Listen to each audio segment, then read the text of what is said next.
காவிரி விவகாரம் தொடர்பாக பாரதிய ஜனதா கட்சியின் தேசிய தலைவர் அமித்ஷாவை தமிழிசை சவுந்தரராஜன் தலைமையிலான குழு நாளை சந்திக்க உள்ளது.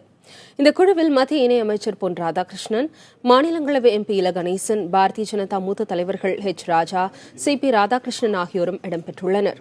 அமித்ஷாவுடனான சந்திப்பின் போது காவிரி நீர் பங்கீட்டில் தமிழகத்திற்கான உரிமைகள் குறித்து தமிழிசை தலைமையிலான குழுவினர் எடுத்துரைக்க உள்ளனர்.